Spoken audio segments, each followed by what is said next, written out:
شروع اللہ کے نام سے جو سب پر مہربان ہے، بہت مہربان ہے۔ قسم ہے ان فرشتوں کی جو کافروں کی روح سختی سے کھینچتے ہیں اور جو مومنوں کی روح کی گرہ نرمی سے کھول دیتے ہیں، پھر فضا میں تیرے ہوئے جاتے ہیں، پھر تیزی سے لپکتے ہیں، پھر جو حکم ملتا ہے اس کو پورا کرنے کا انتظام کرتے ہیں کہ جس دن بونچال ہر چیز کو ہلا ڈالے گا، پھر اس کے بعد ایک اور جھٹکا آئے گا۔ اس دن بہت سے دل لرز رہے ہوں گے، ان کی آنکھیں جھکی ہوئی ہوں گی۔ یہ کافر لوگ کہتے ہیں کیا ہم پہلی والی حالت پر لوٹا دیے جائیں گے؟ کہ اس وقت جب ہم بوسیدہ ہڈیوں میں تبدیل ہو چکے ہوں گے؟ کہتے ہیں کہ اگر ایسا ہوا تو یہ بڑے گھاٹے کی واپسی ہوگی۔ حقیقت تو یہ ہے کہ وہ بس ایک زور کی آواز ہوگی جس کے بعد وہ اچانک ایک کھلے میدان میں ہوں گے۔ اے پیغمبر، کیا تمہیں موسیٰ کا واقعہ پہنچا ہے جب ان کے پروردگار نے انہیں طوبیٰ کی مقدس وادی میں آواز دی تھی کہ فرعون کے پاس چلے جاؤ، اس نے بہت سرکشی اختیار کر رکھی ہے، اور اس سے کہو کیا تمہیں یہ خواہش ہے کہ تم سنور جاؤ، اور یہ کہ میں تمہیں تمہارے پروردگار کا رستہ دکھاؤں، تمہارے دل میں خوف پیدا ہو جائے۔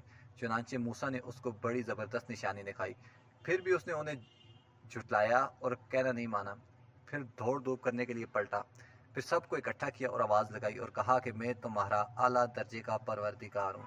نتیجہ یہ ہوا کہ اللہ نے اسے آخرت اور دنیا کے عذاب میں پکڑ لیا۔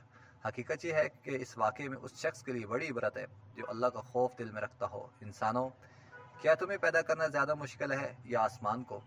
اس کو اللہ نے بنایا ہے، اس کی بلندی اٹھائی ہوئی ہے، پھر اسے ٹھیک کیا ہوا ہے، اور اس کی رات کو اندھیری بنایا ہے، اور اس کے دن کی دھوپ باہر نکال دی ہے، اور زمین کو اس کے بعد بچھا دیا ہے، اس میں سے اس کا پانی اور چارہ نکالا ہے، اور پہاڑوں کو گاڑ دیا ہے تاکہ تمہیں اور تمہارے مویشیوں کو فائدہ پہنچائے۔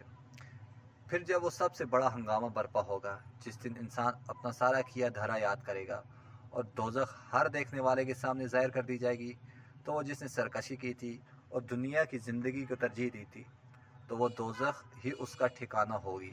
لیکن وہ جو اپنے پروردگار کے سامنے کھڑا ہونے کا خوف رکھتا تھا اور اپنے نفس کو بری خواہشات سے روکتا تھا، تو جنت ہی اس کا ٹھکانہ ہوگی۔ یہ لوگ تم سے قیامت کی گھڑی کے بارے میں پوچھتے ہیں کہ وہ کب قائم ہوگی۔ تمہارا یہ بات بیان کرنے میں کیا کام؟ اس کا علم تو تمہارے پروردگار پر ختم ہے۔ جو شخص اس سے ڈرتا ہو تو تم صرف اس کو خبردار کرنے والے ہو۔ جس دن یہ اس کو دیکھ لیں گے، اس دن انہیں ایسا معلوم ہوگا جیسے وہ دنیا میں یا قبر میں ایک شام یا ایک صبح سے زیادہ نہیں رہے۔